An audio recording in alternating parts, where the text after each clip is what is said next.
All right. Look at there. There are our Hungarian wax peppers. A nice harvest there. So that looks pretty good. Let's see if there's a few jalapenos we'll pick now. Let's get down over here. We picked them from these plants. There's another big one that could be picked. If I pick these, then the plant will grow bigger and not be stressed out in the seed. There we go. Alright, it's hard to do this one-handed, but okay. So there's a nice jalapeno. Try to take it without taking the plant off. Okay, here's another guy. There they go. Look at that nice jalapeno. Okay, let's see if we take this one. And with all those tomatoes we picked there, the baby cherry tomatoes, we can make some mini salsa. There's another jalapeno.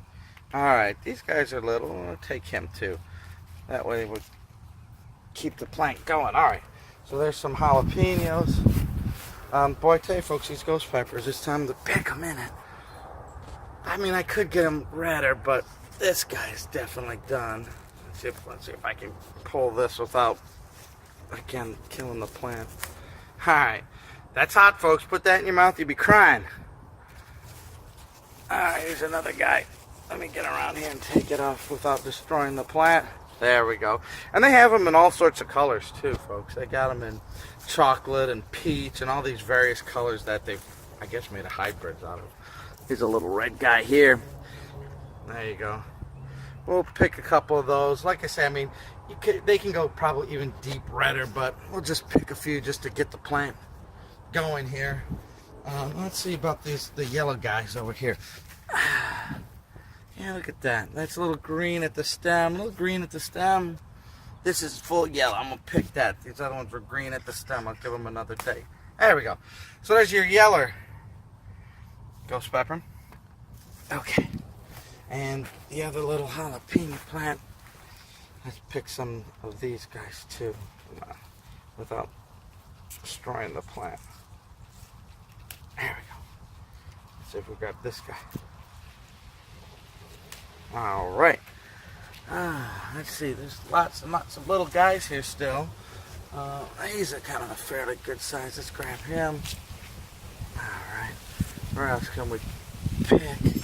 Here's some folks in the back. We'll get a couple of these.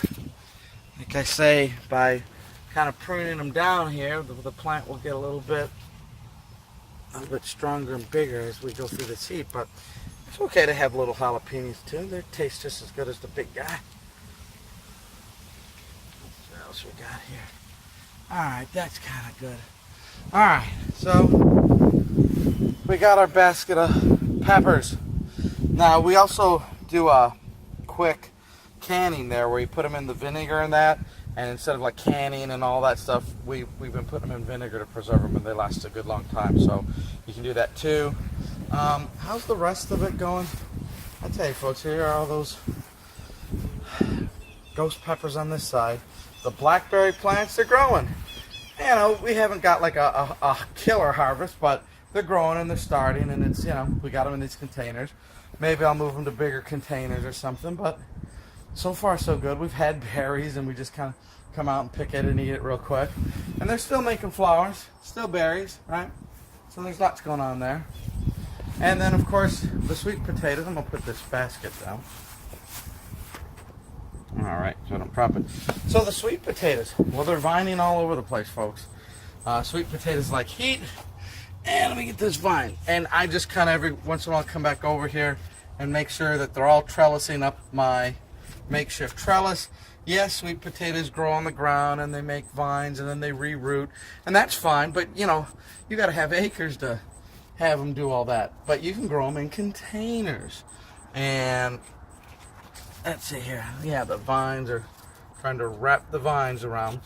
And I got the fence and I got this trellis. So 1, 2, 3, 4, 5 sweet potatoes. They're vining. They're doing its thing. And folks, the sunchokes, they grow very well in the heat. And now they're starting to make a flower there. Look at that. And there's people up there. So they'll bring the bees and whatnot to pollinate. But sunchokes are growing good. They're going to need some water. So I'm going to have to make sure they're getting their water now because it's hotter here. I might have to increase the water supply, but not too much.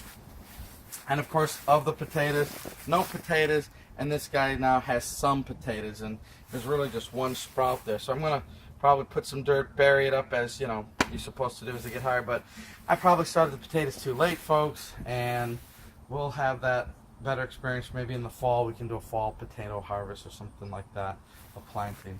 But like I said, the blackberries are doing good, and look at this guy back there. We got a rogue blackberry plant that is seeded itself or rooted itself outside our containers. So if I can, I might pull him up and put him in a container, or just let him grow there and see what he does. So anyways, we got ourselves a basket of peppers here. So there's salsa and whatever else you want. And those hot peppers, boy oh boy, you can dry them and powder them up, or give them to some friends who like hot peppers. Because as you see, all these little immature green ones, another week or so, I got peppers. I don't know what to do with. I wish I had more beans. Alright, so that is another view of the garden so far. I got more gardening to do. I got to plant some stuff that I've got under the grow light. It's time to transplant those.